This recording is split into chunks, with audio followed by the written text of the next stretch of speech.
وہ جو کوئی بھی ہیں ان کو بلانا چاہیے اور بلا کے ان سے اس کی باز پرس ہونی چاہیے۔ جہاں تک مولانا کے بیان کا سوال ہے کہ انہوں نے جو بات کہی، تو دیکھیے سائفر کے حوالے سے اور یا سارے معاملات کے حوالے سے ہم پہلے بھی جب یہ معاملہ ہوا تھا، جب رجیم چینج کی بات ہوئی تھی، تو عمران خان کے دور حکومت میں بھی ہم نے کہا تھا اس وقت کہ یہ بات جو ہے امریکہ جو ہے عمران خان کی حکومت کو نہیں چلنے دے گا، اور میں نے فروری کے اندر یہ بات کہہ دی تھی اور مارچ کے اندر پھر یہ سارا معاملہ آ گیا تھا۔ لیکن مسئلہ یہ تھا کہ اس وقت تو سب نے کہا اور ہم نے بھی کہا اور لوگوں نے کہا، عمران خان نے سائفر بھی دکھا دیا، لیکن سوال یہ پیدا تھا کہ اس کو ماننے کے لیے تیار نہیں تھا۔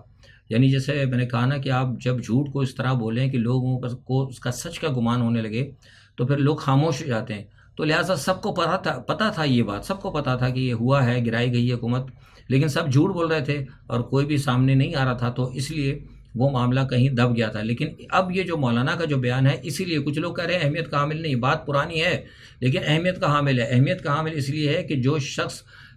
اس تمام واردات کے اندر شامل تھا، اس نے اقرار جرم کیا ہے۔ جب اقرار جرم ہو جاتا ہے تو پھر اس کے بعد جو ہے پھر فرض بنتا ہے قاضی کا کہ وہ اس جرم کی ان کو سزا دے، یا پھر اس کی کم از کم اگر اسے سزا نہیں دیتا تو اس سے باز پرس کی جائے اور حقیقی طور پر جو اس جرم کا جو مرتکب ہوا اس کو پکڑا جائے، یعنی باجوہ صاحب کو۔ کیونکہ یہ ہونا چاہیے تماشا، جو میں نے کل مجھ سے کوئی بین الاقوامی لوگوں نے پوچھا بھی تھا، عالمی کچھ پریس کے لوگ تھے، انہوں نے مجھ سے ایک انٹرویو کیا تھا ایز اے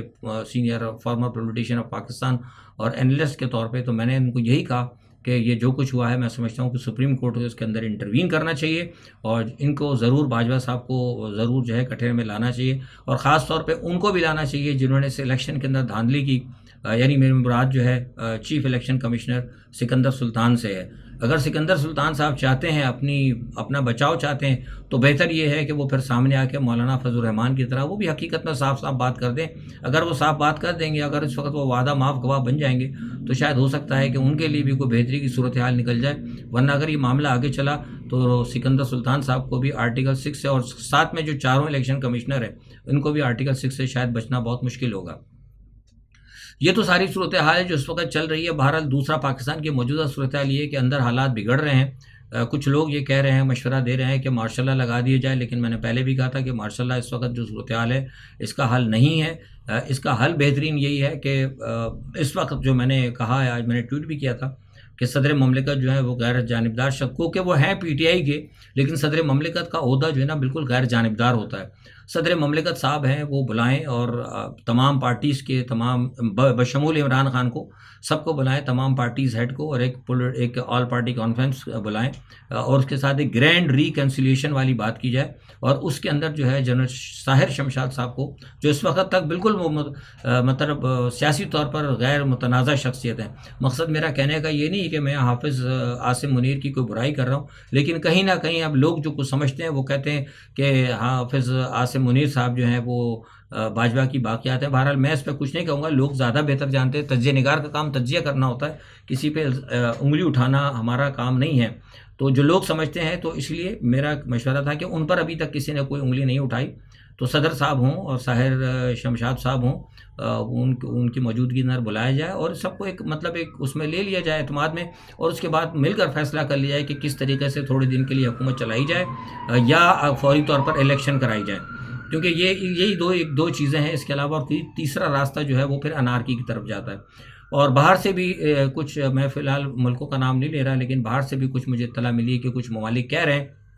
کہ آپ نیا الیکشن کرائیں اور اب جان چھڑائیں، لیکن اگر نیا الیکشن ہوتا ہے تو میں آپ کو بتا دوں کہ جتنی عمران خان کو 150 یا 160 سیٹیں ملی تھی، اب لگتا ہے کہ پھر یہ 200 سے اوپر ہی معاملہ چلا جائے گا، تو یہ بھی بڑا مسئلہ ہے۔ تو ذہنی طور پر ہو کر تیار ہو جائیں، اور بہتر یہ ہے کہ ریکنسیلیشن کریں، تو میں سمجھتا ہوں زیادہ بہتر ہوگا۔ اور آج آپ پیر پگاڑا کا بیان سن لیں، جی ڈی اے کی جو آج یہاں پہ اجلاس ہوا تھا، اس میں پیر پگاڑا صاحب کا جو بیان ہے، وہ آپ کو میں نے پہلے بتایا کہ پیر پگاڑا صاحب اور حر جو ہیں، اور یہ جو ان کی جو فوج ہے، وہ فوج کے ساتھ مطلب جسے کہتے ہیں نا کہ ایک چولی دامن کا ان کا ساتھ ہے۔ آج ان کے الفاظ سن لیں، انہوں نے بھی بڑا افسوس کا اظہار کیا ہے، گو کہ فوج کے خلاف وہ بھی نہیں ہے، فوج کے خلاف تو کوئی بھی نہیں ہوگا، ہم بھی نہیں ہے فوج کے خلاف، لیکن یہ کہ خرابیوں کا انہوں نے بھی نشاندہی کی، اور خرابیوں کی نشاندہی ہم بھی کرتے رہتے ہیں۔ تو خرابیوں کی نشاندہی کرنا یا اپنے حق کی بات کرنا یہ کہیں غداری نہیں ہوتی، لیکن اگر کوئی خرابیوں کی نشانی کو یا حق کی بات کرنے کو اور وہ غداری کہے تو پھر اس کو کہتے ہیں ڈکٹوریل سسٹم۔ تو میں سمجھتا ہوں کہ یہ چیز نہیں ہونی چاہیے۔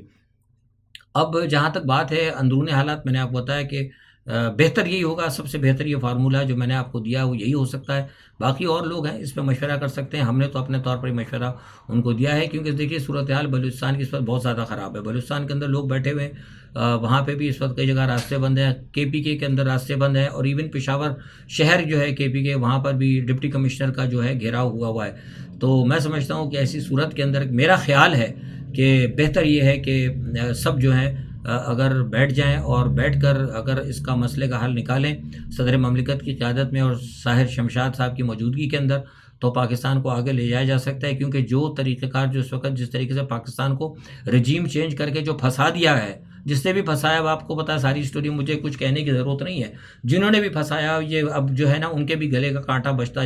جا رہا ہے، کیونکہ مہنگائی ہر سے زیادہ بڑھتی چلی جا رہی ہے. آئی ایم ایف جو ہے آپ کو جکڑتا جا رہا ہے. آج آپ دیکھ لیں وہ پیٹرول کے بھی نرخ بڑھ گئے، اور ابھی رمضان جیسے کل کے میں نے ویلاگ میں کہا تھا رمضان آنے والا ہے، لوگوں کو تو مصیبت پڑ رہی ہے، لوگوں کے لیے تو اب سانس لینا بھی میں سمجھتا ہوں کہ شاید مشکل ہوتا جا رہا ہے. تو ایسی صورت کے اندر یہ پاکستان کا جو ایک بین الاقوامی ایک ایجنڈا تھا عالمی طاقتوں کا کہ پاکستان کو اس قدر جو ہے مطلب سیاسی طور پر معاشی طور پر اتنا بدحال کر دیا جائے کہ وہ اپنے دفاع کے اوپر توجہ نہ دے سکے، اور ازرائے خود ایک بکھری ہوئی ریاست کی طرح اور ایک ناکام ریاست کی طرح بکھر جائے. کہیں ہم اس راستے پہ تو نہیں جا رہے. اس راستے پہ جانے سے لیے ریاست کو روکنے کے لیے سب سے واحد اور ایک ہی طریقہ ہے کہ ہم سب کو مل کر بیٹھنا ہوگا. آج کے لیے اتنا ہی. اپنا بہت خیال رکھیں. اللہ حافظ.